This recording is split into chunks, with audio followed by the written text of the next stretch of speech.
Hi, can you see me, Pearl? Yes, ma'am, we can see you. Okay, great. So, hello, ma'am. Good morning. My name is Pearl.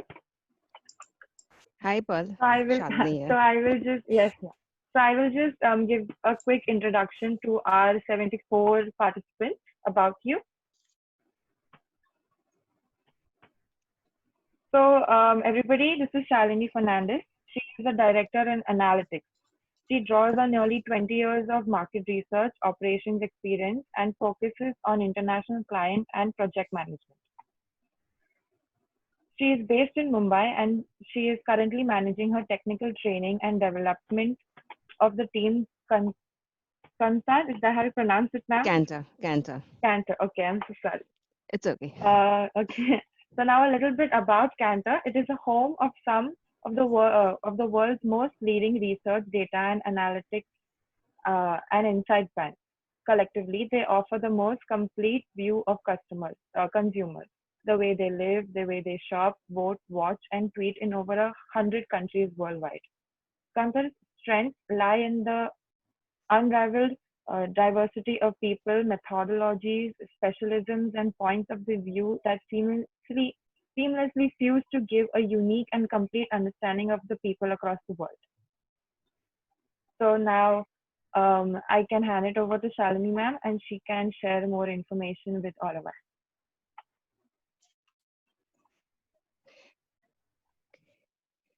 Pearl, how do I take control? Um, Ma'am, if you want, I can screen share your PPT. Yes, please do that.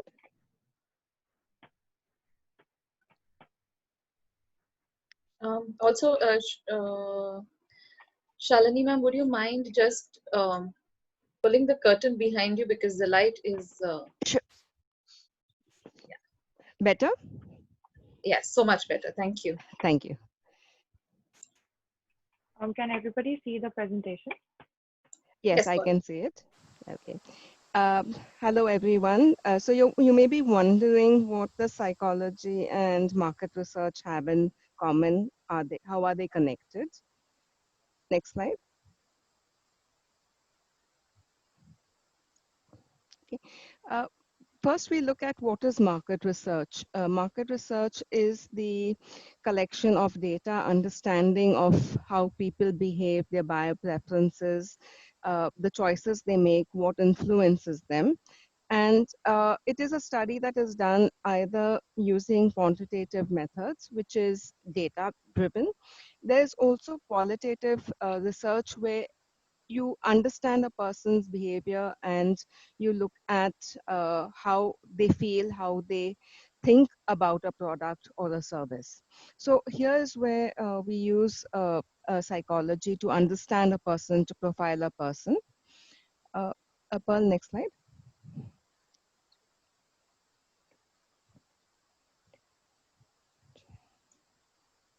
Okay, so qualitative research. Qualitative research looks at the feelings, the attitudes, opinions, thoughts.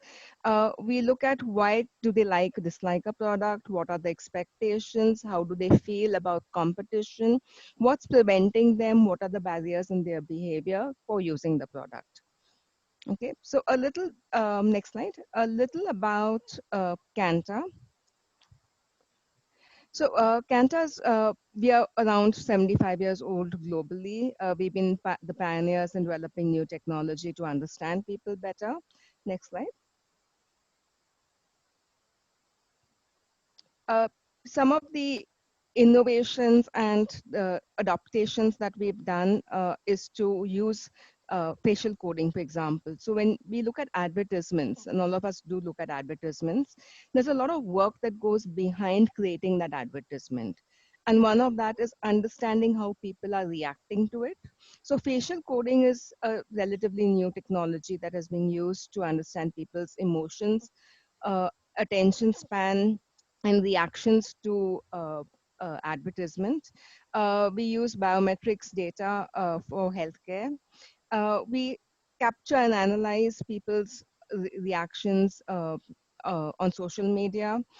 We use artificial intelligence, and in artificial intelligence, you actually need a bit of psychology to understand how people connect. and how to write the algorithms. Uh, then there's this online statistical approach that is used, and we also use a lot of benchmarking to create the needs of understand the needs. Here we use diversity, so it is not just technical people or statisticians.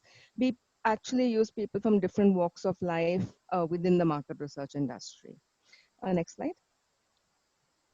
So some of the sectors that we work in ranges from the automotive sector right to telecoms, leisure and travel, finance, media, life sciences. So there's a huge range of industries that market research services. Next slide. Okay.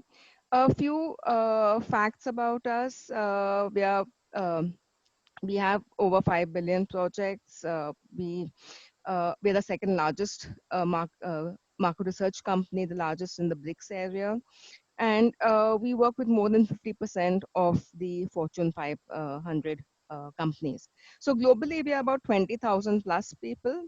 Market research has a large base worldwide. There's a lot of large and small boutique companies that service and work with clients. And it can range from working with governments to working with corporates to understand the needs and requirements of people. Next slide. So where do you all come in? So where does psychology comes in? It comes in understanding people, in understanding how they think, feel, what makes them shop, how do they share information, what are their views on different aspects of life, and how do they vote. Next slide.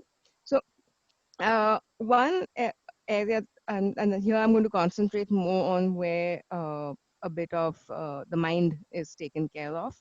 So we have this technology known as facial coding. On screen, you can see there's a car. So there's an advertisement of a car.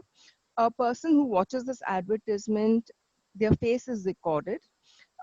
And below, you can see the graphs wherein the facial reading is being broken down into different uh, uh, emotions. So you have balance, expression, whether the person's smiling, whether the person's raising the eyebrow, not only the eyebrow, but also the inner brow, whether they are frowning. And when we run the advertisement against these captured emotions, at each screen, we can actually identify which part of the advertisement is provoking which emotion. So using this information, the advertisements or products that are being tested can be modified and perfected to help connect with the person who's going to be buying it to give them the best that they can get. So facial coding is one area where we use more than just a person's response to a question. We also look at their facial expressions to identify how do they actually feel about the advertisement or the product. Next slide. Similarly, there's another technology called eye tracking. In eye tracking, here the eye movement is tracked. Here, also similar to facial coding, we're looking at more of what attention is a person paying to the product or to the advertisement. Are they looking at it intently? Are they looking away? Are they distracted? We are able to identify what needs to be done to improve the person's experience. Okay. Now, these are just two samples of how we are mixing technology with psychology. There are other tools that are used. There are more traditional methods of interviewing a person in depth, analyzing them, even when we build our models. So a lot of the analysis models are actually built on the foundation of psychology. There's a lot of tools that you all learn in psychology which are adapted into market research. Many of us actually are not even aware of this. Even myself, I really didn't, being from the technical side, I didn't realize the depth of how psychology is being used within the market research industry, or how it has led to a lot of the models that we use to identify buyer behavior. So there's a lot of scope if you are interested in getting into the corporate world and in market research. Uh, you don't necessarily need to get into a market research company. The users of market research, your FMCGs, pharmaceutical companies, even your government agencies uh, that use market research would need um, the understanding of how psychology, how to connect with the end client or the end user using psychology. Okay, now what would you need to get into market research? It does help if you have the background of psychology degree to also have an MBA added, because it then gives you the holistic approach of how a business runs, how marketing takes place, how you connect with uh, users, clients, other consumers. So that is one route that you can take to get into the corporate world. And definitely, market research, the sister concern, that's advertising, and the end user, that's the FMCGs or the corporates that use market research inputs could benefit from your skills. Well, next slide. Okay, so so if you have any questions that you would like to ask, do let me know.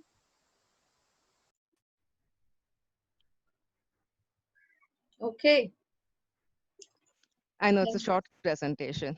No, but very crisp, and I think since students have been at it since 8, this is very, very much appreciated. Oh, Thank thank you you. so much. And this is something while the students post their questions online, I will go ahead and ask you something. How much of statistics do you need to know? But okay, you need to know a lot of statistics. So Okay. everything, when it comes down to it, it is about analyzing the data that you're collecting. What I've shown you right now, because my forte is in the collection of that data.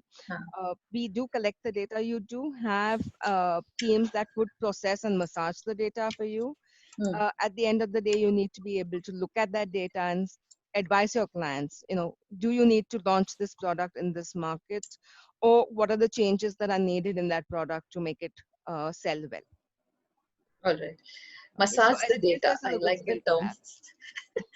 I don't know about massage the data. I think we data massages us in a very bad way. Anyway, Meghna has a question for you. How do you Hi, suggest we Meghna. take on a similar route into the market research route? How do you suggest we take on a similar route into the market research field? Okay.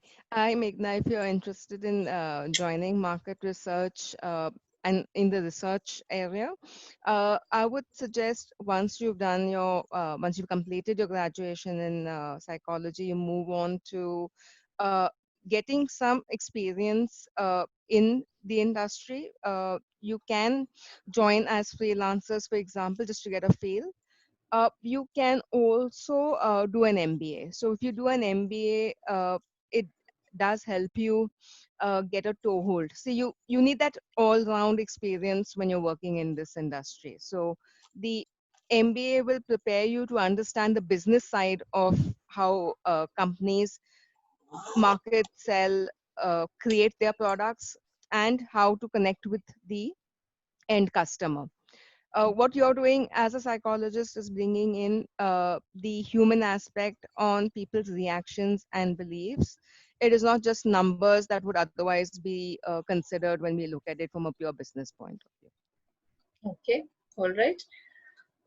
I don't know if the questions are still loading, but yeah, there actually are a load of questions. One of the things is, for some of you who don't know, we actually have a master's in social psychology.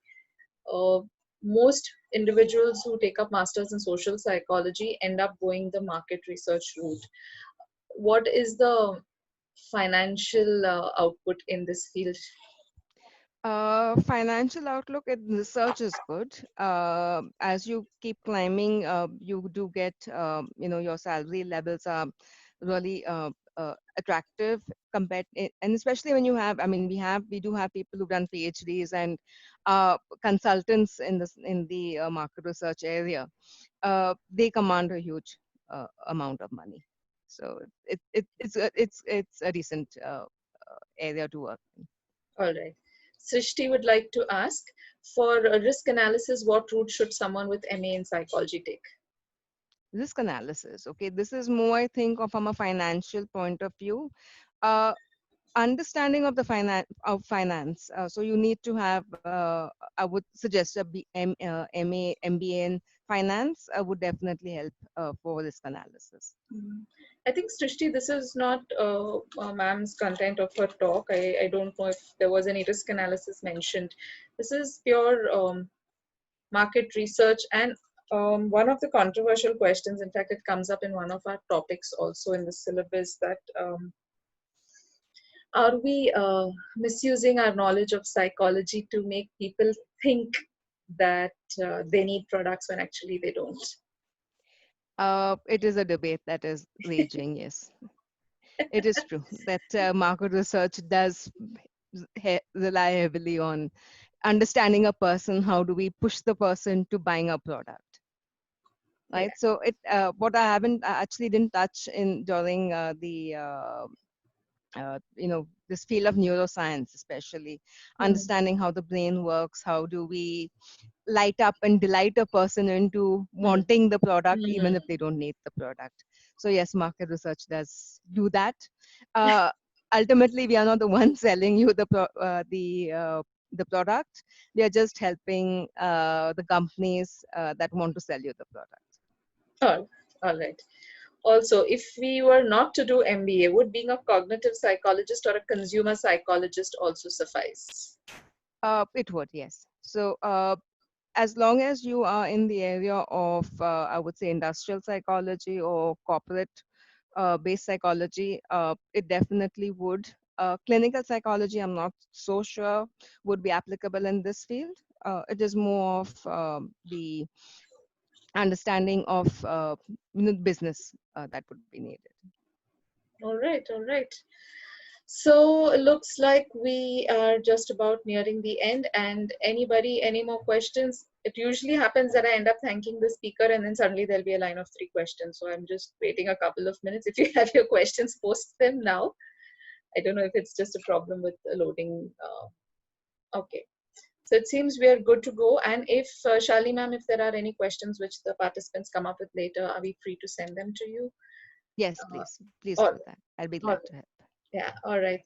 Thank you so much. Thank you very much for giving us your time this Thursday morning. And I'm sure this is, again, a new field for the participants. It's something that we study about, honestly. We do, but in a very, very small subsection of one of the chapters. And to have someone actually in the field and acknowledge the importance of psychology is a big thing. So thank you very much. Thank you for this opportunity. It's very rare that we actually connect with those that have laid the foundations for our careers. So thank you.